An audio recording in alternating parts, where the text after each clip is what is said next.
Hey, everybody. Feels like we haven't checked in a minute. My community has been getting pulverized by hurricanes pretty much bi weekly, which has been lots of fun. A couple of you reached out to ask how we were doing, and I really appreciate that. Everybody is safe, which is a huge blessing. The house did take a pretty good schwacking. We were without power and water for more than a week, which would not have been so bad for me and for my wife, but we also have a newborn. My viewers with kids, you know this makes things between 300 and 3,000% more difficult. Again, I'm not complaining. Everyone is safe. That's a huge blessing. There are many people who have it much worse than we do. And of course, we're praying for them. If this weather could let up soon, that would be much appreciated. Last time we talked, I promised you guys a video detailing my experimentation with Subsonic 7.62 by 54R. You may rejoice. That video is here. It is now. Let's first, real briefly, talk about the philosophy. Why would you want Subsonic 7.62 by 54R? It's not as though there are a wealth of factory threaded new production firearms. Ruger's not coming out, by way of example, with a factory threaded Ruger American and 7.62 by 54R. There are a number of you, I'm sure, who have like Bubba threaded Mosins or whatever. That's not really who I think the target audience for this is, though. I think for the most part, if you're experimenting with Subsonic 7.62 by 54R, you are part of either a ownership class or at least an interest class. Consumers who either have bought or are thinking about buying one of the reproduction Brommet devices that have recently entered the market. That's what I have. You should be able to see it in the background there on my 1944 Tula PU. So let's get the philosophy out of the way. You want a quiet 7.62 by 54R for whatever reason, or maybe you just want a gallery load. Maybe you don't even have a suppressor. You just want something that you can kind of plink around with at closer range without tearing up steel, tearing up your shoulder, whatever the case may be. I have to be a little bit careful about what I say and about what instructions I give because YouTube is kind of iffy about showing how to make certain things. So I'm not going to do that in this video. I'm not going to show you how to make anything. I will tell you what you need if you were so inclined to make it yourself, and I will link you in the description to a Google Doc which contains load data that I have been successful with. Now, I'm going to preface this with a huge caveat on the front end. My official advice to you is that you don't use this data. This data is being provided for informational purposes only. I am not responsible for your safety. You're responsible for your safety. If you want to be really safe, don't make your own ammunition, particularly not with random data you got from some random dude on the internet. And if you really want to be extra safe, maybe don't shoot guns. Maybe consider soccer. Maybe stay home. Double mask. I don't know. You have to make these decisions for yourself. My advice to you officially is that you do not use this. I'm not responsible for anything, any harm that you do to yourself or to your property. Okay? This data is being provided for informational purposes only. All right, that out of the way. Things you're going to need. You're going to need some, it seems intuitively obvious, empty brass.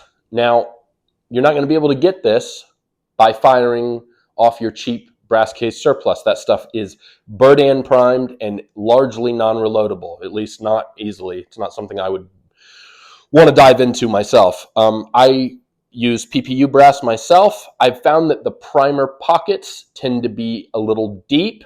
It's not a big deal if you're using a Mosin variant rifle because the firing pin depth is adjustable, but it is something I want you to at least be aware of.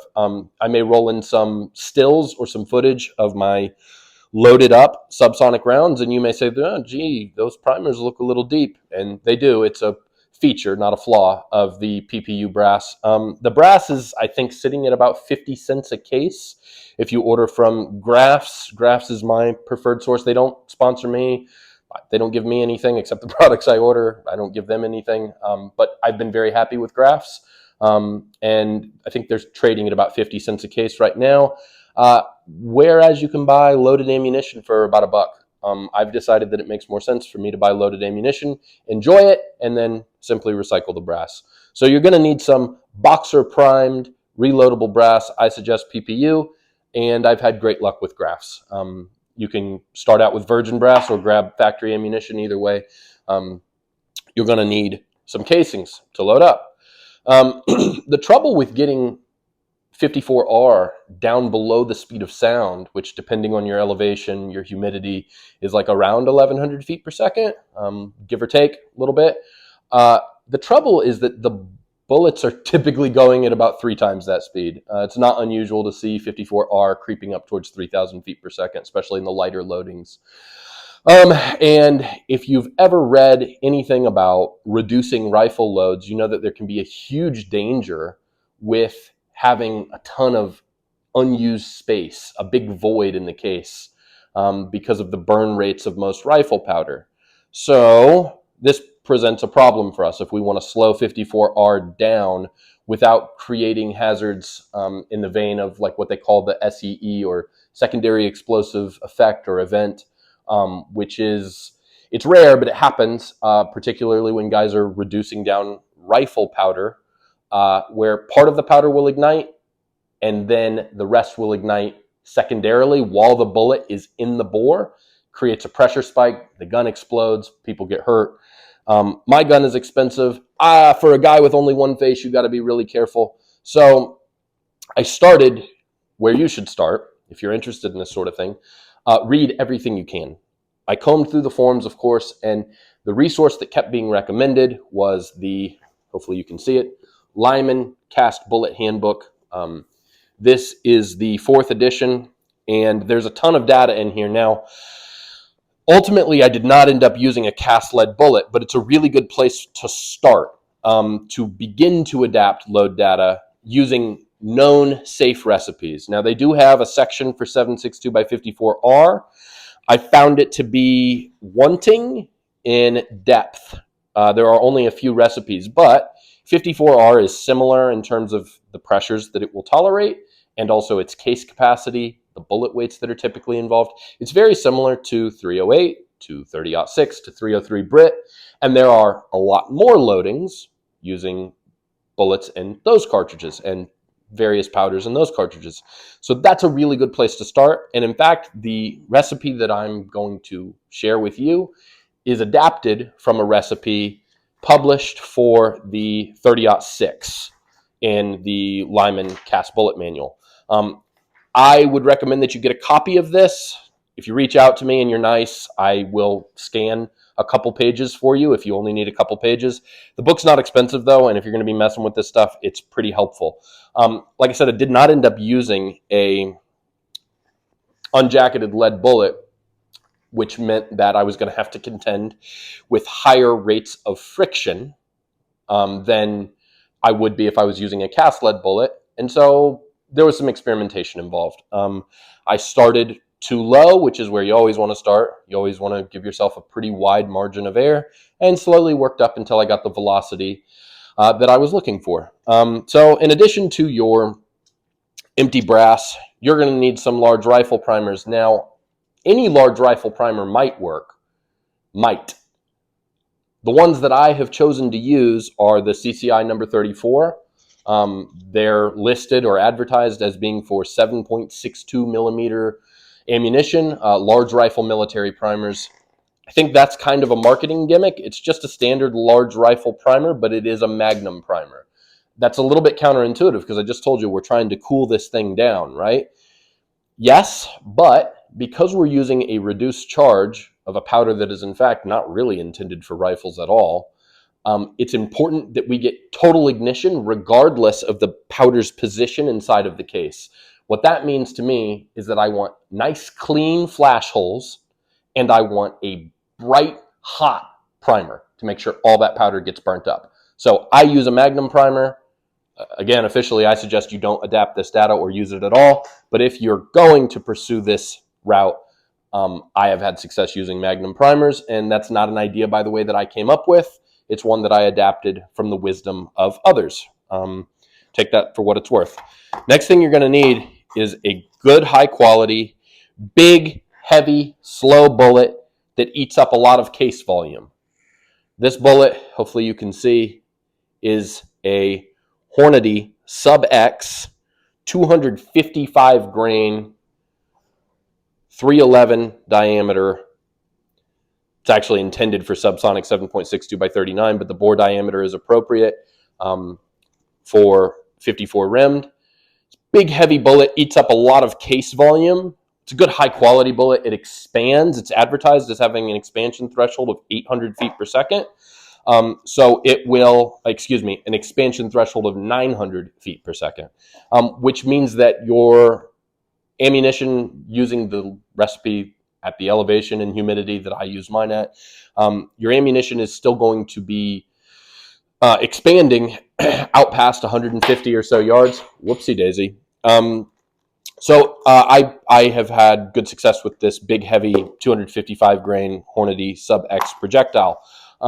You're going to need those. And then the bread and butter, the thing that makes this whole thing work, it's unique. You're going to need unique powder. Now, I know what you're going to say to me if you're at all a seasoned reloader. Isn't unique for shotguns, pistols? And the answer is yes, but it's an extremely versatile powder that guys have been using in reduced rifle loads, particularly using cast bullets, but also with jacketed, for many moons. Unique was available to me locally. Other powders are listed with load data in this manual, but Unique was available to me locally, and so I adapted a recipe listed in the Lyman Cast Bullet Manual for 30-06 to 7.62 by 54R. That recipe calls for, I better be careful about what I say. It calls for an unspecified amount of powder, which you can read about in the Google Doc linked in the description. Also in that Google Doc, you'll have overall length and any other notes that I thought were pertinent. Average velocity at my elevation and with my humidity is 1075, which is exactly where I wanted it to be. This load has been accurate for me out to 200 yards. I've been able to lob them out to 300 at a man-sized target, but I think 200 is about at the edge of the real practical useful range. For Subsonic 7.62 by 54R, I will tell you the sound profile is downright pleasant. It's super quiet, rivals anything I've gotten 300 blackout. And the rounds themselves have a very low recoil impulse. You can shoot them all day. It's just a really pleasurable experience. Out past 200 yards, I have noticed that the bullets start to football a little bit. They're not quite keyholing, but I've noticed that their obturation is getting a little wonky. They're sort of starting to do the wobbly football out past about 200. So 200 or so yards, I would guess, is about the outer limit of the real practical effective range of this stuff. Again, use it, don't use it at your own discretion, but the data is being made available to you here for educational purposes. Link to that data in the Google Doc in the description. Please let me know if you have any questions. Please be safe, and as always, be kind to the world as you bump into it. Peace.